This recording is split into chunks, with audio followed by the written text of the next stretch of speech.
All right. Wow.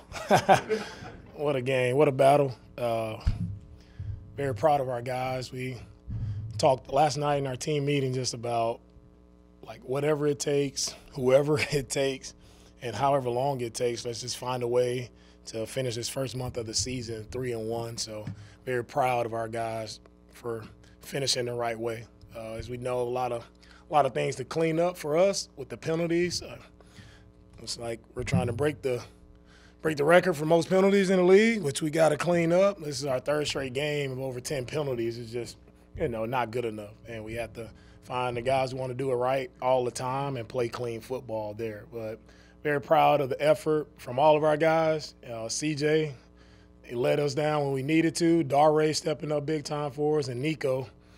And he's been lights out this entire year. Like, to start the season, like being the NFL's leading receiver, he just shows up every single time we need a play. Nico is making a play. So I'm so thankful and happy for him that he's on our team.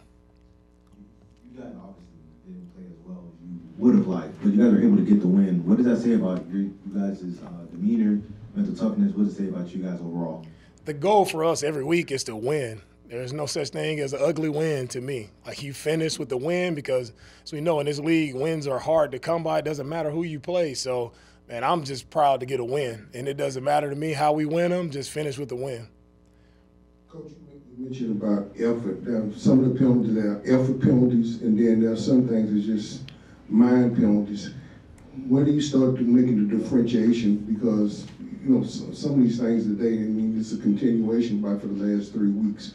Why do you start making from effort and then just mental mistakes that you continue to make? Yeah, the penalties that bug me the most and we have to get off of our tape and off of our team is the mental penalties. That's the ones I can't stand and I can't go for it. Like, we have to play smart. If we want to be a good football team, you have to play the game smart. And we talk about, we look at other teams around the league and we have meetings on these things, and guys just have to own up to it and be man enough to stand up and just play the game the right way. A lot of them just bonehead penalties that are, it's uncalled for, right? You don't need those. They're not helping us at all. When we had positive things that happen to us, and we're going backwards. We're in field goal range, and we go backwards because of our own mistakes. So again, seem like I'm a broken record every time I stand up here. The Texans have to get out of the Texans' way for us to be a good team. DeMeco, you mentioned a little bit about Nico in your opening statement. Why do you think the connection between him and C.J. Stroud has been so strong as it has been? I know you don't like this answer, but it's simple. Nico is open.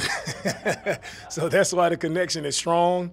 And Nico he's open, but he's also, he's so competitive at the catch point. He's strong, he's physical, fast, big receiver. Like, that's a easy target for CJ, and Nico has showed up every time we needed him.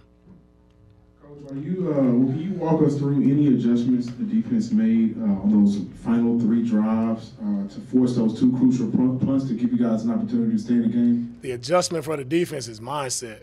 Like, we did not play with the right mindset on some of those drives, and they were able to drive down on us. It's about mindset, effort, right, and physicality. Like, and I think when we needed to stand up and made a play, we made a play to give our team a chance to continue to be in the game. But we got to get a lot of things cleaned up on defense where we have to get more stops. Now, third down, when we needed stops, guys showed up on third down and made some big-time plays, but a few explosives there we can't give up. DeMeco, you mentioned Darray when you started. Can you talk more about what he did today and really how that kind of made a difference in the game? Yeah, Darray, definitely, he got the game ball, one of the game balls today, because, what a special play there when we needed a play the most, to see him catch that pass and take off to get us on the plus side of the field. That was huge, right? It was huge. And Darray's, again, everybody knows the touchdown he caught, but Darray's a guy who's doing it the right way, a guy that we can count on. And that's the guys I want out there, guys who we can count on, we can trust, and they're dependable. DeMeco, I was wondering if you think establishing a little bit of a better run game would help with some of those penalties that y'all are struggling with on offense. With the penalties that we're having, it really doesn't matter, run game or pass game. We're getting them all sorts of ways. So it's just us playing clean football, playing smart football, and just getting out of our own way. You mentioned the mindset of the defense was the adjustment. Do you mind just explaining what the mindset was and how you addressed it to shift it and change it? Yeah, it's just guys had to, like, we weren't playing our style of ball. We weren't stopping the run. We were not setting the edge. The ball was getting outside a few times, and they were able to have explosive runs. We weren't tight, sticky in coverage. Like, it was just uncharacteristic of how we play. Coach, you talked about Nico Collins and having a good chemistry with C.J. Stroud, but breaking out like he's breaking out. Can you talk about that and what he's been able to do from year to year to year to get to where he is? Yeah, since I first got here, I mean, Nico has definitely improved, and he's put the work in. That's the thing that people don't see. I mean, I wish everybody could come and see how he works throughout the week. So it's no surprise to me with what Nico has done, because you watch him work throughout the week. He's one of our hardest workers on our team, shows up every single day ready to work, and he's doing it in practice, and it shows up in the game. DeMeco, there was a sequence where it wasn't ETN, it was the other running back off the top of my head, but he runs downfield. Oh yeah, Bigsby, sorry. Bigsby runs downfield, and then Kalen Bowles brings him down, and then eventually you all get a stop on 4th down. What do you make of the play that Kalen made? Yeah, one thing our defense stands on is effort, and there's no better play that exhibits that effort than Kalen, right, giving us a blade of grass to stand on. So Kalen's effort to run him down and get a stop, and for us to regroup after such a huge play, for us to regroup and then be able to get a stop there in the red zone, that's a big turning point in the game. So, and that shows what effort means, and if you play the game the right way with that type of effort, it can put you in position to be on the winning side. So proud of Kalen for his effort. We'll take these last two. Coach, just the thought process and how you and Coach Slowick are instructing CJ. Clearly he has a ton of confidence. The off-platform, off-schedule throws, the plays going through his mind. Are you thinking cutting the field down half, simplifying the read, or is it just as simple as you're saying, get the ball to Nico, he's down there somewhere? Thought process and coaching him through those off-platforms. Yeah, CJ did a really nice job today of going through his progressions. I thought our protection was better today.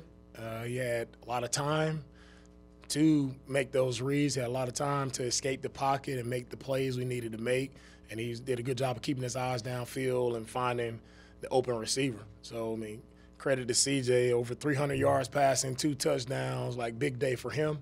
Like, we're not here in this position without CJ and what he was able to do today. Last one. We all know you're not a big statistic guy, but obviously Nico is leading the league in receiving yards, and he's on pace for over 2,000 yards. I know it's early, but what does that just say about his overall talent, that he's been able to, obviously, we see it all the time, but just be able to turn himself into basically an all-pro level type of receiver? Yeah, Nico he's deserving of all the praise and all the credit that he's getting. He's one of the top receivers in the league, and he's showing it. He doesn't have to talk it. He's showing it by what he does on a game-to-game basis. Like, he's proven that he's one of the best. He should be all-pro, whatever, like all-pro, Pro Bowl, all those accolades should come to Nico because he's shown it every single week. Thanks, Coach. All right, thank you, guys.